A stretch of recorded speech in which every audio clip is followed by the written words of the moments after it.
నెల్లూరు జిల్లా ఉదయగిరిలోని శ్రీశక్తి భవన్లో సచివాలయ సిబ్బందికి, వాలంటీర్లకి కులగణన శిక్షణ తరగతులు ప్రారంభమయ్యాయి. ఈ కార్యక్రమంలో ఎంపీడీఓ ఈశ్వరమ్మ పాల్గొని వాలంటీర్లకి, సిబ్బందికి పలు సూచనలు, సలహాలు చేశారు. అనంతరం ఎంపీడీఓ మాట్లాడారు. సచివాలయ సిబ్బంది, వాలంటీర్లు ఇంటింటికి వెళ్లి కుటుంబం యొక్క పూర్తి వివరాలు తెలుసుకుని ఈ యాప్లో పొందుపరచాలని అన్నారు. ఈ కార్యక్రమం నవంబర్ 27 నుండి డిసెంబర్ 3 వరకు జరుగుతుందని అన్నారు. ప్రతి ఒక్కరూ అందుబాటులో ఉండాలని అన్నారు. ఈ ఓటింగ్ ఎక్కువ శాతం బయోమెట్రిక్ ద్వారానే నిర్వహించాలన్నారు. ఎవరూ కూడా స్క్రీన్ షాట్ గానీ, వీడియోస్ గానీ తీయకూడదని సూచించారు. 8 సంవత్సరాల లోపు పిల్లలు తంబు వేయాల్సిన అవసరం లేదన్నారు. ఇన్ఛార్జీలు ఉన్నారు, ఇన్ఛార్జీలు ఎవరు ఉంటే ఇప్పుడే అరేంజ్మెంట్ చేసుకోండి. 27వ తారీఖు అంటే నవంబర్ 27 నుంచి డిసెంబర్ 3 వరకు ఈ సర్వే నిర్వహించడం జరుగుతుంది. ఖచ్చితంగా ప్రతి ఒక్కరు అందుబాటులో ఉండాలి. ఇది టైం బౌండరీ ప్రోగ్రామ్ కాబట్టి నేను 10 గంటలకు వస్తాను, 5 గంటలకు వెళ్తాను, నేను ఉండను అని అంటే మాత్రం వీలుపడదు. ఉదయం నుంచి ఎంత ఈ వారంలో ఏ విధంగా అయిపించుకోవాలో అనే దాని గురించి ప్లాన్ చేసుకుని ఉదయం 6 గంటల నుంచి సాయంత్రం 8 గంటల దాకా కూడా మేము పనిచేసి దాన్ని కంప్లీట్ చేయాల్సిన బాధ్యత ఉంది మనకి. కాబట్టి వీళ్ళకి ప్రతి వాలంటీర్కి సచివాలయం ఎంప్లాయీని అటాచ్ చేస్తారు.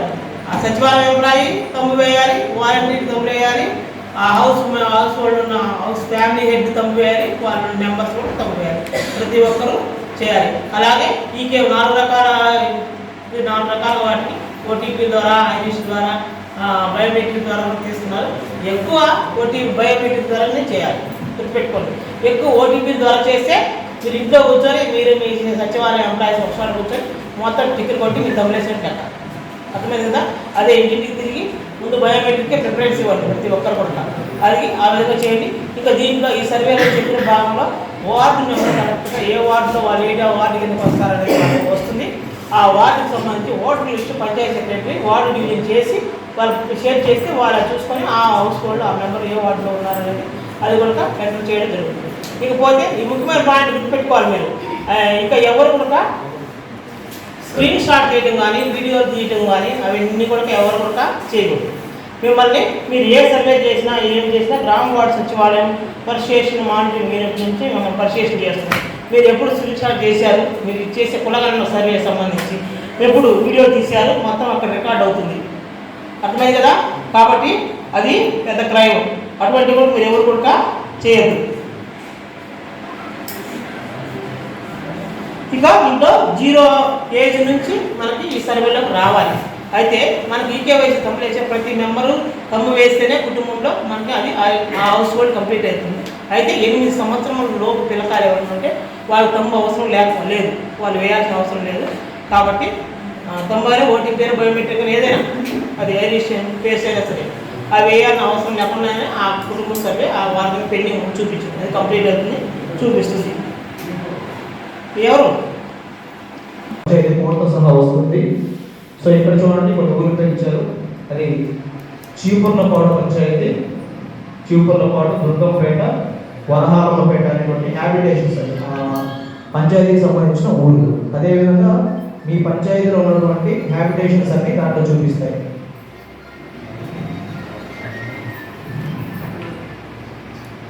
తర్వాత వచ్చేసి 6th వన్ చాలా ఇంపార్టెంట్. ఇది 6th వచ్చేసి వాళ్ళు ఏ వార్డుకు సంబంధించిన వాళ్ళని అడుగుతారు గ్రామ పంచాయతీలు. ఇది పంచాయతీ కార్యదర్శులు ప్రతి వారికి సహకారం అందించాలి. మనకు పంచాయతీ ఎలక్షన్స్ జరిగినప్పుడు ఓటర్ లిస్ట్ మనం ప్రిపేర్ చేస్తున్నాము వార్డుల వారీగా.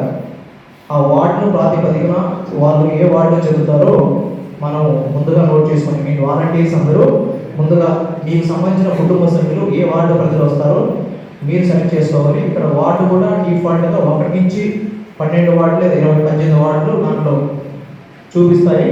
సో వాళ్ళు ఏ వార్డు ప్రజలు వస్తారో మీరు సెలెక్ట్ చేసుకోవాలి. ఇక్కడ ఏం టైప్ చేసేది ఏముండదు, జస్ట్ సెలెక్ట్ చేసుకోండి ఆప్షన్ మీ వరకు.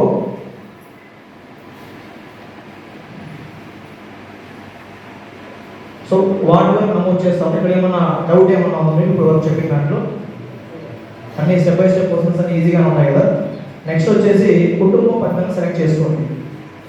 కుటుంబ పెద్దను ఎవరు సెలెక్ట్ చేసుకుంటారు? మామూలుగా ఎవరిని పెడతారు కుటుంబ పెద్దని? వాలంటీర్స్ ఎవరైనా లేడీస్ ఎక్కువ కుటుంబ పెద్ద రేషన్ కార్డులో కానీ హౌస్ హోల్డ్ మ్యాపింగ్లో కానీ కుటుంబ పెద్ద లేడీస్ ఉంటారు కదా, వాళ్ళని సెలెక్ట్ చేయాలి. లేడీస్ని కుటుంబ పెద్దలో పెట్టండి. ఒకవేళ వాళ్ళు చనిపోయి ఉంటే ఆ మిగిలిన కుటుంబ సభ్యుల యొక్క సూచన మేరకు వాళ్ళు ఎవరైతే కుటుంబ పెద్ద కావాలనుకుంటున్నారో వాళ్ళని కుటుంబ పెద్దగా పెట్టండి. ఇక్కడ 7th ఆప్షన్, కుటుంబ పెద్దని ఎంచుకున్న తర్వాత ఆ కుటుంబంలో మిగిలిన సభ్యులు ఉంటారు కదా. స్వాగత శుభాకాంక్షలు. దశాబ్దాల మత్స్యకారుల కళ సాకారం చేసేందుకు పులికాట్ సరస్సు ముఖద్వారాల పూడికతీత పనులకు శంకుస్థాపన మరియు సూలూరుపేట నియోజకవర్గ ప్రజల చిరకాల వాంఛ కాళకీ నదిపై బ్రిడ్జి నిర్మాణమునకు శంకుస్థాపన చేయు కార్యక్రమానికి నవంబర్ 21 మంగళవారం విచ్చేయుచున్న మన ప్రియతమ ముఖ్యమంత్రి వర్యులు శ్రీ వైఎస్ జగన్మోహన్ రెడ్డి గారికి స్వాగతం సుస్వాగతం. మత్స్యకార సోదర సోదరీమణులు, ప్రజలు, వైఎస్ఆర్సీపీ నాయకులు, కార్యకర్తలు ఈ కార్యక్రమానికి తరలివచ్చి జయప్రదం చేయ ప్రార్థన. ఇట్లు మీ కిలివేటి సంజీవయ్య, శాసనసభ్యులు, సూలూరుపేట.